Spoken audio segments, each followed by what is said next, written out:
JankyMind.com brings you the book summary of Mind Shift. It Doesn't Take a Genius to Think Like One by Erwin Raphael McManus, written and narrated by Janky Mind. Introduction. Ever feel like you're getting in your own way? Like your own thoughts are keeping you from reaching your dreams? You're not alone. Lots of us build walls in our minds that stop us from being our best selves. Here's a little guide about the hidden rules that run our lives. It's like a treasure map that shows you how to spot and break down those walls. Chase your goals without fear and grow your good qualities as big as you want. Guess what? You're the boss of your brain. Even tiny changes can make a huge difference. You've got the magic wand to shape your life. Ready to learn some spells to change your world for the better. And maybe everyone else's too. Let's go. Chapter 1. Mind Magic. Ever thought about why some folks do amazing stuff while others just don't? It's like some people have a magic lens that shows them what's possible, and others just see walls everywhere. Here's the secret. It's all in your head. Your beliefs and thoughts shape what you can pull off. Think you can't get smarter, or you just don't have the knack for things. That's like putting your brain in a box labeled, "Nope, can't do." You dodge tough stuff, throw in the towel when things get rocky, and sell yourself short. It's like you're programming yourself to flop. But flip that thinking. Believe that sweat beats talent, that you can morph and grow if you really go for it, that stumbling blocks are just stepping stones, and you're on your way to winning. You'll be all set to tackle the big stuff, stretch your limits, and keep going when the going gets tough. Basically, you're building a launch pad for awesomeness. It's kinda sad when good people trip themselves up, making choices that backfire. McManus has seen it happen loads of times. Some folks let their dreams gather dust, waiting for a thumbs up. Others keep looking for the right time to kick off something new, parking their dreams while they wait for a nod from others. Even a big-shot boss might stick with a wonky way of doing things just to keep everyone happy. When this happens, there's a mismatch. What they say they value doesn't match up with what they do. They get stuck in a loop, acting in ways that don't reflect who they really want to be. Often, the only thing holding people back is themselves. Their own thoughts draw the line. But guess what? You've got more power over those thoughts than you think. With some effort, you can tear down those mental walls and build up thoughts that launch you to your best self. Chapter 2. Dare to be different.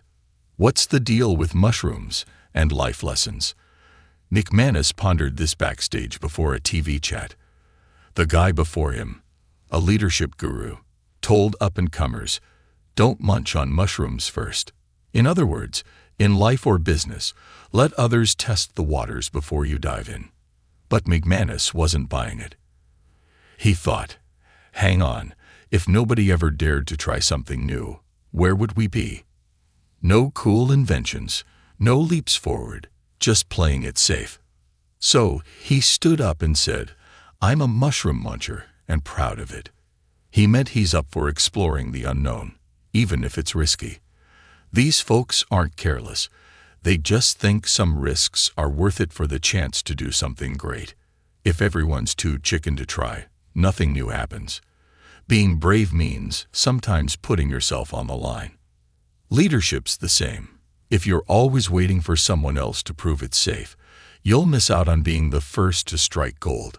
This goes for your own life too. You gotta have guts to chase your dreams. Sure, even your family might say, don't eat that mushroom, because they're worried. But if you just do what everyone expects, you'll never find out what makes you special. Take the ex-athlete McManus knew. He ditched his comfy sports agent gig to chase a real estate dream, surprising everyone. Or the time McManus met a billionaire who turned down his business idea 20 years back. The guy remembered McManus's fire and later admitted he was wrong to doubt him. McManus's early risk paid off big time. The moral: don't wait for a round of applause to go after what you want. It's the bold ones, the mushroom munchers, who push us all forward. Chapter 3. The Art of Unbalance. Think about Michelangelo. the Renaissance rock star. He had skills, vision, and could chisel like no other. But balance? Not so much. When he was carving out David, he was all in, forgetting food, sleep, everything. He was off kilter. But hey, he made a masterpiece. So, what's the scoop on balance? You've probably been told to split your time evenly. Work, love, health, dreams, to live the good life. But too much balance can be a buzzkill, making life kinda dull and washing out your quirks. Now let's talk love. Balanced love. That's not really a thing. When you're really into someone, they're your everything. Trying to spread your love around equally just doesn't work. The real deal pulls you in. And who cares about balance then? Living with oomph means sometimes tipping the scales big time. Take Gandhi. He got booted off a train, and that sparked a whole movement. He was all about fighting for what's right, not chilling in the middle. What we really need isn't a perfect balance, but to line up our lives with what fires us up. Feeling wiped out? Maybe you don't need a break. You need to figure out what gets you going. Aim for that, not some bland middle ground. Chasing balance can strip life of its zing.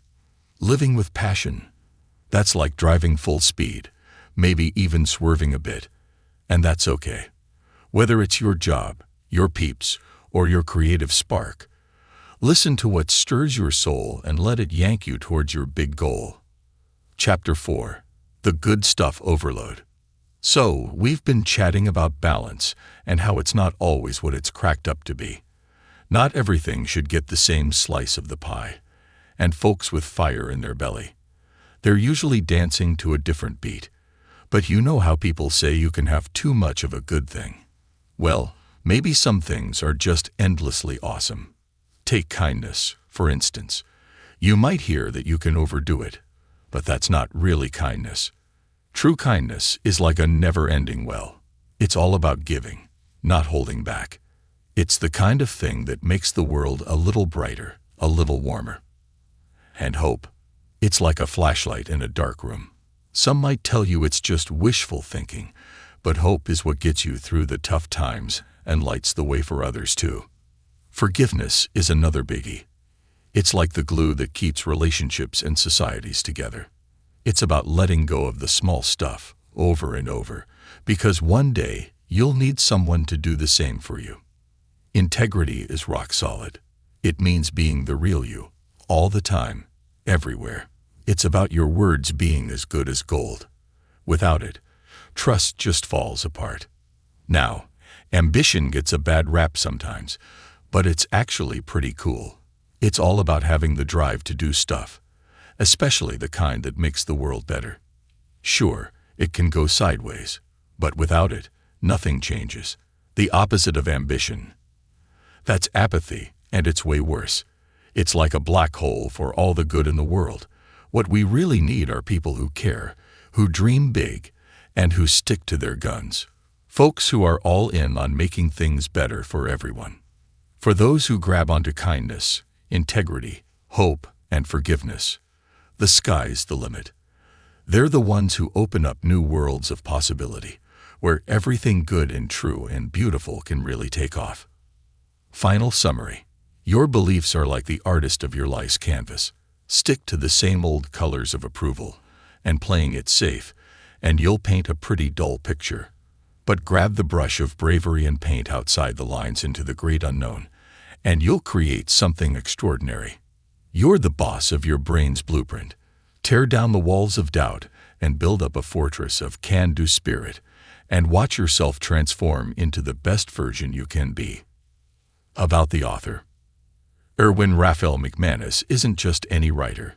He's a trailblazer, a storyteller, and a visionary. He's rocked the self-help world with his books. Leading the charge at Mosaic and Lay, he's all about sparking conversations on who we are, where we're going, and how we change along the way, all with a fresh, faith-forward twist.